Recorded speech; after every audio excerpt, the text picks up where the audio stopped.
Dubai তথা সংযুক্ত আরব আমিরাতের ভিসার নিয়ম এবং প্রক্রিয়া 2026 সালের মে মাস থেকে বেশ বড় কিছু পরিবর্তনের মধ্য দিয়ে যাচ্ছে। যারা বর্তমানে বাংলাদেশ থেকে কাজের ভিসায় যাওয়ার পরিকল্পনা করছেন, তাদের জন্য নিচের আপডেটগুলো অত্যন্ত গুরুত্বপূর্ণ। 1. এআই ভিত্তিক নতুন স্ক্রিনিং সিস্টেম। 1 মে 2026 থেকে সংযুক্ত আরব আমিরাত সরকার AI and robotics based system চালু করেছে।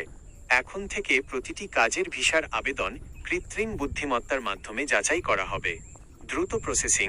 আগে যেখানে ভিসা পেতে 10 দিন লাগত, এখন অনেক ক্ষেত্রে 48 ঘন্টার মধ্যে বা একই দিনে অনুমোদন পাওয়া যাচ্ছে। Skill matching. এই সিস্টেম আবেদনকারীর শিক্ষাগত যোগ্যতা ও কাজের অভিজ্ঞতা সরাসরি লেবার মার্কেটের চাহিদার সাথে মিলিয়ে দেখবে। তথ্য সঠিক না হলে বা চাহিদার সাথে না মিললে আবেদন দ্রুত বাতিল হতে পারে। 2.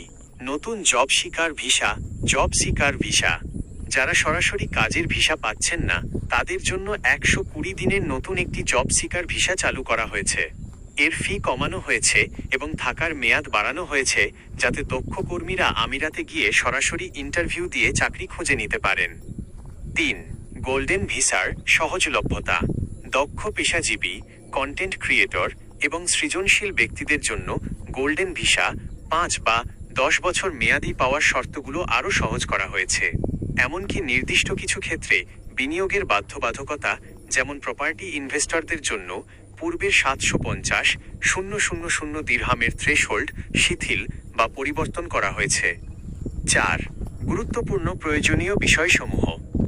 বাংলাদেশি কর্মীদের জন্য বর্তমানে যে বিষয়গুলো নিশ্চিত করতে হবে: ভ্যালিড জব অফার। অবশ্যই রেজিস্টার্ড কোম্পানির মাধ্যমে অফার লেটার থাকতে হবে। শিক্ষাগত যোগ্যতা।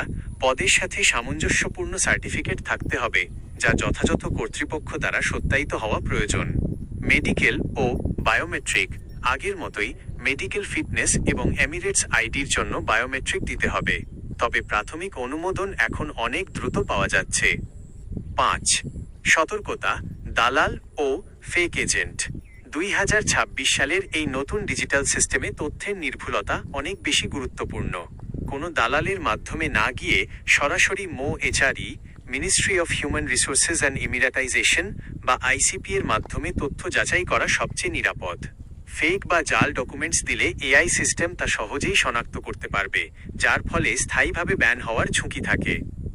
আপনি যদি বিশেষ কোনো ক্যাটাগরির, যেমন ইঞ্জিনিয়ারিং বা কনস্ট্রাকশন ভিসা সম্পর্কে জানতে চান,